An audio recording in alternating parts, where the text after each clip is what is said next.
स्वाभिमान शोध अस्तित्वाचा या मालिकेच्या आजच्या भागात आज आपण बघणार आहोत. जजसाहेब म्हणतात, कोर्टासमोर आलेले सर्व पुरावे आणि प्रमुख साक्षी यांचा विचार करता आरोपी शांतनू सूर्यवंशी यांचा या घटनेशी काहीही संबंध नाही. आता स्पष्ट झालंय. हे ऐकल्यावर सर्वांना खूप आनंद होतो. साहेब पुढे म्हणतात की कोर्टाची दिशाभूल करणारे सोनाली, शिवानी आणि पूजा यांना देखील कोर्ट दंड ठोठवत आहे. या प्रकरणातील चौथ्या मुलीचा शोध घ्यावा. या प्रकरणातील खऱ्या सूत्रधारांना कोर्टात हजर करावे असा देखील आदेश कोर्ट पोलिसांना देतोय. संपतं. सर्वजण शांतनूजवळ येतात. प्रभाकर सर वकील मॅडमला म्हणतात की मॅडम खरंच तुमचे खूप आभार. त्यावर वकील मॅडम म्हणतात की अहो माझे कुठले आभार मानताय. आभार तर खरे पल्लवीचे मानायला हवेत. तेच तर त्या मुलींना बोलतं केलं आणि खरं बोलण्यासाठी समजावलं. बस तुमची सून खूप हुशार आणि धाडसी आहे. प्रभाकर सर म्हणतात की खरंय तुमचं. प्रभाकर सर पल्लवीच्या डोक्यावर हात ठेवून म्हणतात की आमची पल्लवी ही सूर्यवंशी कुटुंबाचा स्वाभिमान आहे. म्हणतो की चला आता ही आनंदाची बातमी घरी कळवायला हवी. तर शांतनू घरी आलेला असतो. सर्वप्रथम विभावरी त्याची नजर उतरवते. त्याचं औक्षण करून त्याला आतमध्ये घेते. आल्या आल्या गीता आणि ज्योती शांतनूला मिठीच मारतात आणि म्हणतात की दादा आम्ही तुला खूप मिस केलं. ती विचारते की ब्रो कसा आहेस तू. ते जाऊ दे, पण आज आम्ही तुझ्यासाठी एक फेवरेट डिश बनवणार आहेत. तुला काय हवंय सांग बरं. मेघना म्हणते की हो भाऊजी तुम्हाला काय खायचंय ते सांगा, मी जाऊन लगेच बनवते. शांतनू म्हणतो की काही नकोय मला. प्रभाकर सर म्हणतात की खरं तर शांतनू तू आज पूर्ण दिवस आरामच कर, कारण खूप सोसलंय तू सर्व प्रकरणात. तुला आरामाची खूप गरज आहे. विभावरी म्हणते की अहो पण तुम्ही तर म्हणाला की त्या मुलींनी साक्ष दिली म्हणून शांतनू सुटला. तसं काय झालं. मेघना म्हणते की हो ना, त्या मुलींनी साक्ष दिली नव्हती तर अचानक कशी काय कबुली दिली. नायक विचारतो की हा प्रश्न तर मलाही पडलाय. पल्लवी अगं तू नक्की केलंस काय. पल्लवी म्हणते की सगळं सांगते. या प्रकरणातील पूजा नावाच्या मुलीला मी भेटले होते. आधी काही बोलतच नव्हती आणि काही सांगतही नव्हती आणि मग घडलेला सर्व प्रकार ती सर्वांना सांगू लागते. त्या प्रकारे पल्लवीला ठसका लागण्याचं नाटक करून पल्लवीने पूजाचा फोन चेक केला. कशा प्रकारे तिने पूजाला कबूल केलं. पल्लवी पूजाला म्हटलेली असते की म्हणजे शांतनू सरांना अडकवण्यासाठीच हे सगळं केलंय. तर आता यामागे कोण आहे हे आपण शोधून काढूच, पण त्याआधी शांतनू सर निर्दोष आहेत हे सर्वांना सांगायला हवंय. ती शिवानी कुठे हे पण बघावं लागेल. इतक्यातच हरीश दरवाजा वाजवतो आणि पल्लवी आणि पूजाला सांगतो की मॅम गर्ल्स हॉस्टेलमध्ये आल्याबद्दल सॉरी, पण कामसुद्धा तितकंच महत्त्वाचं होतं. पल्लवी म्हणते की अहो तुम्ही तर स्टाफ मेंबर आहात ना, मग इथे काय करताय. एवढं कसलं महत्त्वाचं काम होतं. हरीश म्हणतो की एका मुलीच्या रूममधून ओरडण्याचा आवाज येत होता आणि तिथं जाऊन बघतोय तर तो रूम लॉक होता. कोणाला तरी कळवावं म्हणून इकडे आलो. पल्लवी म्हणते की कुठल्या रूममधून आवाज येतोय, तुम्ही चला आणि मला दाखवा. पल्लवी आणि हरीश आणि पूजा तिघंही त्या रूमजवळ जातात. पल्लवी म्हणते की अहो आत्ता तर कुठे आवाज येत नाहीये. हरीश म्हणतो की पण मगाशी येत होता. तर मी डुप्लिकेट चावी आणायला गेलो होतो. गर्ल्स हॉस्टेल आहे म्हटल्यावर मुलींच्या रूममध्ये कसं जाणार ना. पल्लवी म्हणते की बरं चावी द्या माझ्याकडं, मी उघडते. पल्लवी कुलूप उघडून आतमध्ये जाते तर आतमध्ये शिवानीला बांधून ठेवलेलं असतं. शिवानी खूपच घाबरलेली असते. पल्लवी पटकन तिला पाणी देते. पूजा शिवानीला म्हणते की घाबरू नकोस. पूजा पल्लवीला सांगते की पल्लवी हीच ती शिवानी जी त्या दिवशी आमच्यासोबत होती. पल्लवी म्हणते की शिवानी हे बघ तू घाबरू नको, शांत हो आधी. जे काही घडलं होतं ते पूजाने मला आधीच सांगितलंय. आता तूही खरं सांगितलं तर कदाचित तुझीही मदत करता येईल मला. काहीही होणार नाही आणि तुला कुठलाही त्रास होऊ देणार नाही. पल्लवी पूजाची समजूत काढत असते.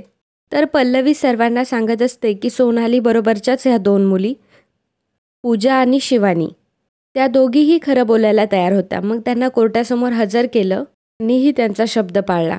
तर त्यांनी कोर्टापुढे सत्य सांगितल्यामुळे शांतनूंची सुटका झाली. प्रभाकर सर म्हणतात की पल्लवी खरंच शांतनूसाठी तू जे काही केलंय ना त्याला खरंच तोड नाही. विनायक पल्लवीला म्हणतो की पल्लवी खरंच थँक्स, आज तुझ्यामुळे माझा भाऊ सुखरूप आहे. गीता म्हणते की पल्लवी तू आपल्या सूर्यवंशी कुटुंबाची खरी सुपरवुमन आहे. सर्वजण पल्लवीसाठी टाळ्या वाजवतात. पल्लवी म्हणते की मला जमतील तेवढे प्रयत्न तर मी केले, पण या सगळ्यात मला सगळ्यात जास्त मदत कोणाची झाली माहितीये, मोठ्या आईंची. आता हे ऐकल्यावर मात्र सर्वांना मोठा धक्का बसतो, अगदी विनायकला देखील. विनायक खूपच रागाने मोठ्या आईकडे बघत असतो. मोठी आई म्हणते की पल्लवी अगं बाळा माझं काय एवढं. ती मोठ्या आईजवळ जाते आणि म्हणते की खरंच मला तुमचे खूप आभार मानायचेत. ज्या घरात आनंदाचा क्षण आलाय तो फक्त तुमच्यामुळे. तुम्हाला अगदी मनापासून धन्यवाद. मोठी आई रडण्याचं नाटक करत असते. शांतनू मोठ्या आईजवळ येतो, परंतु तो मोठ्या आईकडे बघतही नाही आणि थँक्यू म्हणून तिथून निघून जातो. मोठी आईचं रडण्याचं नाटक हे सुरूच असतं. तर शांतनू त्याच्या रूममध्ये आलेला असतो. तो खूप अस्वस्थ असतो, डिप्रेस फील करत असतो. सगळ्या घडामोडी आठवत असतात. सोनालीने कशा प्रकारे त्याच्यावर आरोप लावले, त्यानंतर इतर लोकांनी त्याच्याबद्दल नाही नाही ते बोललं, शांतनूवर दगडफेक झाली, कोर्टातील आरोप, या सगळ्या गोष्टी शांतनूला आठवत असतात आणि त्यामुळे तो खूपच अस्वस्थ होत असतो. शांतनू अगदी रडत असतो. तेव्हा पल्लवी येते आणि शांतनूसाठी दूध घेऊन आलेली असते. शांतनूची ती अवस्था बघते आणि शांतनूचा मूड ठीक करण्यासाठी ती हसून शांतनूशी बोलत असते आणि म्हणते की शांतनू हे घ्या दूध. तो शांतनू म्हणतो की नकोय मला. पल्लवी शांतनूजवळ बसते आणि म्हणते की जे काही घडलंय त्याचा तुम्हाला खूप त्रास होतो हे माहिती आहे मला. सगळे पुरावे आपल्या विरोधात होते. त्या मुली खोटा आरोप करत होता. तुम्ही निर्दोष आहात आणि या संकटातून लवकर सुटणार आहात याची आम्हाला खात्री होती. तो विश्वास आज खरा ठरलाय. मी घरी आल्यापासून काही खाल्लंच नाहीये नीट, म्हणून हे घेऊन आले. घ्या, बरं वाटेल तुम्हाला. शांतनू म्हणतो की नकोय मला. त्यावर पल्लवी म्हणते की अहो असं काय करताय, घ्या ना प्लीज. शांतनू तेव्हा मात्र खूप चिडतो आणि दुधाचा ग्लास खाली फेकतो आणि पल्लवीवर जोरात ओरडून बोलतो की नकोय म्हटलं ना तुला, एकदा नाही दोनदा सांगितलं, नकोय मला.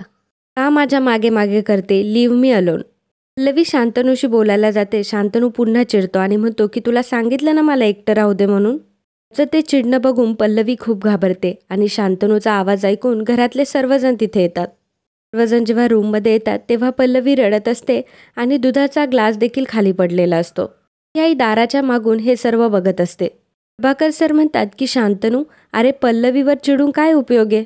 प्रदीप म्हणतो की हे बघ, झाल्या प्रकरणाचा तुला खूप त्रास होतो हे कळतंय मला. विभावरी म्हणते की आणि शांतनू आम्ही सर्वजण आहोत तुझ्यासोबत.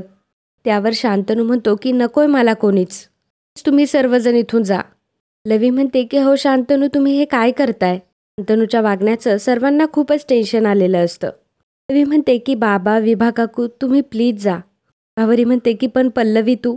त्यावर पल्लवी म्हणते की मी ठीक आहे, खरंच खूप डिस्टर्ब आहे आता, मी बरोबर बोलते त्यांच्याशी. मोठी आई मनात म्हणत असते की शांतनूला नक्की झालंय काय. या सर्व प्रकरणामध्ये तू खूपच बिथरलेला दिसतोय. मला पुढच्या हालचाली जरा जपूनच कराव्या लागतील. सर्वजण बाहेर जायला निघतात. मोठी आई लगेच पुढे पळून जाते. सर्वजण रूममध्ये निघून जातात. पल्लवीला मात्र शांतनूकडे बघून खूप वाईट वाटत असतं. पल्लवी शांतनूजवळ बसते आणि म्हणते की शांतनू काय होतंय, बोला माझ्याशी. शांतनू म्हणतो की इतका नालायक माणूस आहे का मी, का नीच माणूस आहे का ग पल्लवी मी. पल्लवी म्हणते की अहो असं काहीच नाहीये, तुम्ही असं का बोलताय. त्यावर शांतनू म्हणतो की मग असं सगळं का होतंय. माझ्यावर इतके घाणेरडे आरोप झाले. माझ्याच कॉलेजमध्ये येऊन पोलीस मला पकडून घेऊन गेले. माझ्या इज्जतीचे धिंडोडे निघाले. माझे स्टुडंट मला आदर्श समजत होते. आता मी कसं समोर जाऊ त्यांच्या. माझ्यावर पॅरेंट्सने, पोलिसांनी, सगळ्यांनीच अविश्वास दाखवला. मी खरंच मुलींसोबत असं वागू तरी शकतो का. त्यांचा असा वापर करून घेऊ शकतो का मी. कसं पचवू मी हे सगळं. पल्लवी म्हणते की शांतनू, सगळं काही ठीक होणार आहे. तुमच्या मुलांसाठी तुम्ही तेव्हाही आदर्श होता आणि आत्ताही आदर्श आहात. त्यावर शांतनू विचारतो की पण समाजाचं काय. निर्दोष सुटलेला असलो तरी मुलींच्या बाबतीत असं वागलो, शिक्का कायम माझ्या कपाळावर राहणार आहे.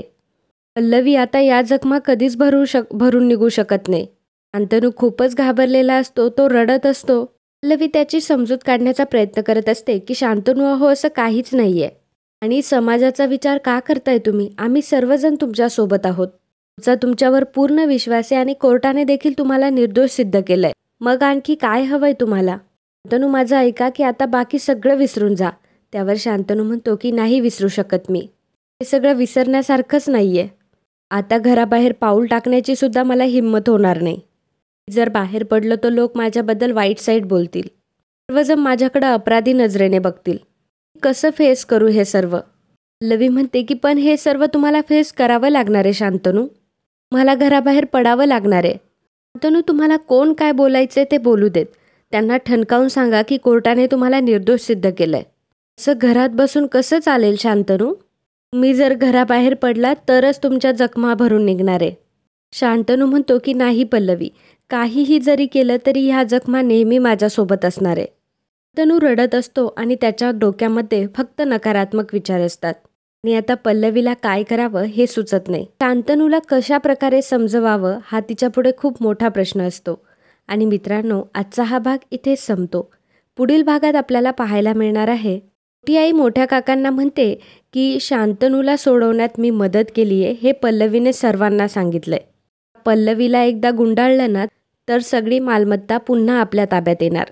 मोठे काका म्हणतात की तू तर अगदी कमाल केलीस, दे टाळी, असं म्हणून दोघेही हसत असतात. थोड्यातच विनायक तिथे आलेला असतो आणि विनायकने त्या दोघांचं सर्व बोलणं ऐकलेलं असतं. त्यांचं बोलणं ऐकून विनायक मोठमोठ्याने टाळ्या वाजवत असतो. तो खूप चिडलेला असतो, रागावलेला असतो. त्याला बघून मोठी आई आणि मोठ्या काकांना दोघांनाही टेन्शन आलेलं असतं. तर इकडे पल्लवी शांतनूसाठी चहा घेऊन आलेली असते. ती दरवाजा उघडायला जाणार तेवढ्यात तिला कळतं की दरवाजा आतून लॉक आहे. पल्लवी म्हणते की शांतनूंनी दरवाजा आतून का लॉक केलाय. शांतनूला म्हणत असते की शांतनू अहो दरवाजा उघडा ना, मीच आहे. पण तो आतून काहीही रिस्पॉन्स येत नाही. तेव्हा मात्र पल्लवी खूपच घाबरते. तर मित्रांनो, कालच्या भागात कमेंट करणारे आपले दर्शक होते निकम सारिका, मुकुंद कुलकर्णी, गीता चंदेर, अजय वागचौरे, अशोक तातार, दीपक, ज्योती सपकाळ, आरजे वॉरियर, वैभव कुष्टे, छाया कुलकर्णी, शुभांगी देशमुख, आदित्य संतोष देसाई, डी, तेजस साळवे, धनश्री वाणकर, आळू इंगळे, रणजित होळकर, वंदना तांबडे, राजेश बारी, रवी कवडे, मुकुंद कुलकर्णी, अजय वागचौरे, DJ सुयश, सीमा धागे, वैष्णवी शेटे, स्वाती दोंडकर, अपर्णा मायेकर, मधुकर मोत्राचे, अखिल पारित, अनिता खांडेकर, रमा वाडकर, जयश्री देशपांडे, रेखा जाधव, आकाश जाधव, सुमन जगताप, मीना वैद्य, आरती सिद्धार नेर्लीकर, चंद्रशेखर भातवाडेकर, मुकुंद कुलकर्णी, शैला मांडगे, दर्शना पांचाळ, मेघना जे, वैष्णवी शेटे, ज्योती पाटील, बीना परांजपे, आनंद केसवानी या सर्वांनी व्हिडिओला कमेंट करून खूप छान प्रतिसाद दिल्याबद्दल खूप खूप धन्यवाद. तर मित्रांनो, तुम्ही आपल्या चॅनलवर नवीन असाल तर नक्की आपल्या चॅनलला सबस्क्राईब करून जा. आणि जर आजचा हा व्हिडिओ तुम्हाला आवडला असेल तर आपल्या व्हिडिओला लाईक आणि कमेंट नक्की करा. धन्यवाद.